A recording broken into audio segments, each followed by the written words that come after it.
Hello, Capricorn, Sun, Moon, Rising, and Venus signs. Kamusta kayo? Sana po yung nasa mabuti kayong kalagayan.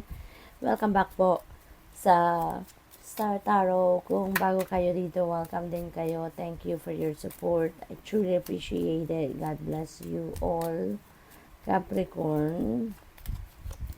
Una mensahe ninyo po, sunshine. Ayan, the sun is shining on you, career and business growth, fabulous communication and relationships. Ayan, so napakaganda nito, napakaswerte ninyo. Kasi kumbaga, magiging maganda na, no? Magsisimula na maging maganda ang takbo ng karera ninyo.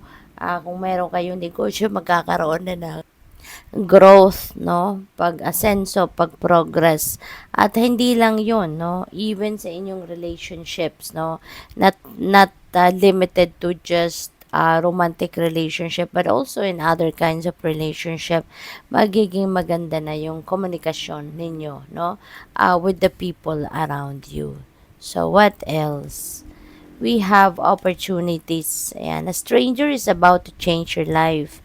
Exciting times and plenty of action plus a special family reunion looks likely. So, siguro meron ditong mga, baka meron kayong makikilalang someone, no? Bagong kilala nyo lang to.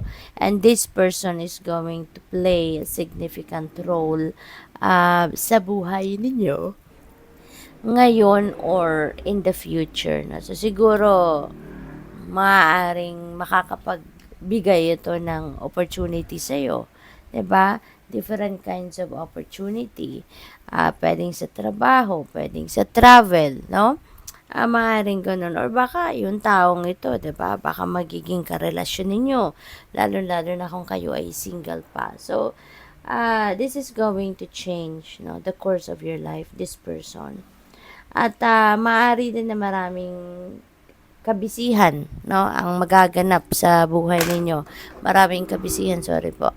Maraming kabisihan na ang mangyayari rito dahil baka merong mga aktibidades, no, yung inyong pamilya, maaring may reunion, maaring may mga lakad, may mga banding moments, 'di ba? Maaring ganun ang ganap. We have difficult times. Be on your guard against chaos as unforeseen perils or emotional upheaval are foretold. Ayan. So, probably, maaaring merong mga kaguluhan, no? Or merong mga sama ng loob na pwedeng maganap, no? Dito sa buhay ninyo. But, maaari pa rin ninyo itong maiwasan, no? Kaya be aware and be careful, no, with the dealings with other people. Lalong-lalo na kung kunyari, meron kayong mga transactions, meron kayong mga interaction with other kinds of people, madalas, be aware of what you say, be aware of what you do as well, at saka sa mga desisyon, no, na gagawin ninyo. Pag-isipan ninyong mabuti yung mga desisyon na gagawin ninyo. Alright? What else? We have achievement. Enjoy the limelight. You've earned it. Although on the family front, someone's health could cause some secret worries and sleepless nights. Okay? So, meron ditong merong mga achievements kayo, merong mga accomplishments, merong tagumpay, no? This is your success na makakamit. Pero yun nga lang, no, parang hindi ninyo to masyadong nai-enjoy or ini-enjoy kasi you're worried about someone, no, na maaaring malapit sa puso mo, maaaring kapamilya mo, 'di ba, mga kamag-anak, ganon, na malapit sa puso ninyo, and nag-aalala ka, no, siguro because baka meron siyang iniindang sakit or merong mga physical discomfort na nararanasan, ano. So, tignan natin kung ano pa ang mga mensahe para sa'yo.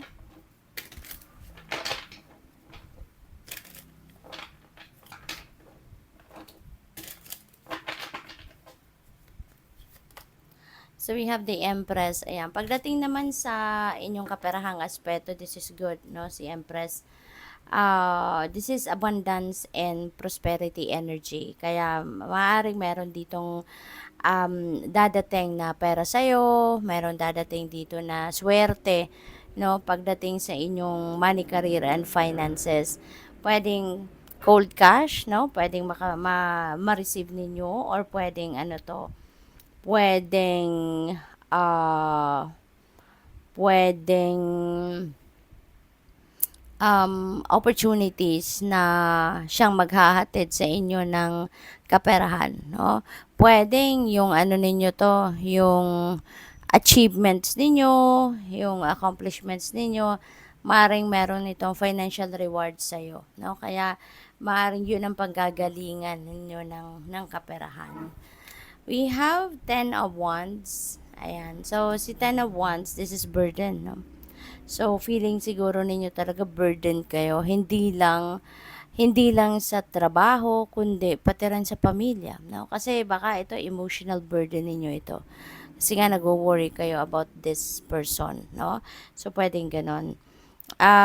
But this is 10 and 10 represents endings and beginnings. Kaya maaari na kung ano man tong nagpapabigat ng inyong kalooban, nagpapabigat ng buhay ninyo physically, no? Kasi maybe you've been working long hours, baka overtime kayo ng overtime, maaaring kahit itutulog nyo na lang, tinatrabaho nyo pa, you know, kung mga ganon ang sitwasyon at baka nai-stress na din kayo, pwede or maaari ngayon na talagang baka hihingi na kayo ng tulong sa iba, baka you're going to speak up na din pagdating sa opisina at baka magpapahayag na kayo ng totoo ninyong nararamdaman or totoong nangyayari sa inyo, no?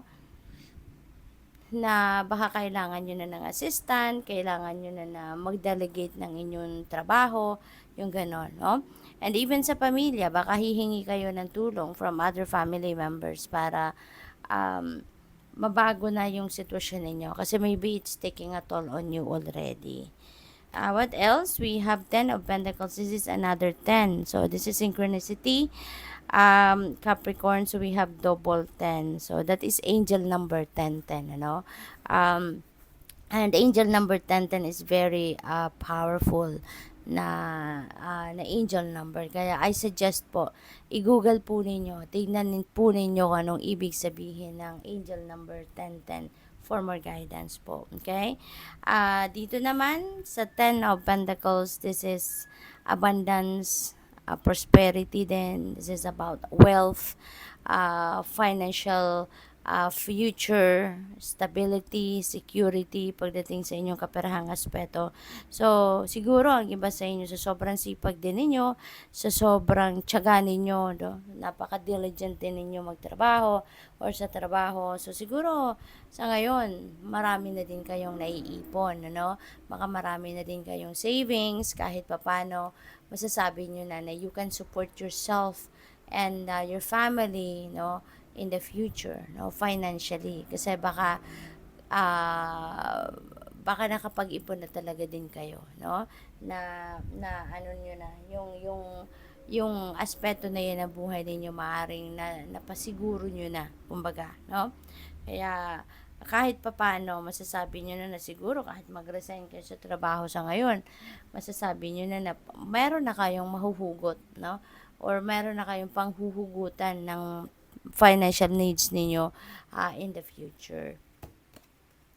We have Queen of Pentacles. You know, pagdating sa pera, pagdating sa financial aspect, no? Maganda. No, maganda yung sitwasyon ninyo sa ngayon. Kasi si Queen of Pentacles, this is also about money, this is also about wealth, this is also about opportunities, no, na pwede ninyong pagkaperahan. Siguro meron din dito dadating na mga panibagong money path, no, sa buhay niyo. Kaya maaring meron kayong additional na pagkukuhanan ng pera. So, maaring marami kayong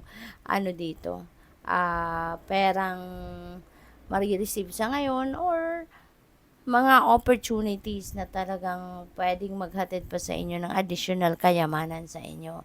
Maaaring may mga ano kayo rito, may mga financial offers, no? Financial opportunities dito na puwedeng lucrative ito, no?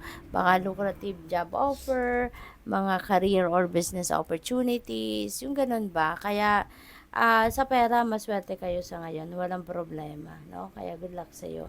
Thank you for watching. Love and light. Namaste.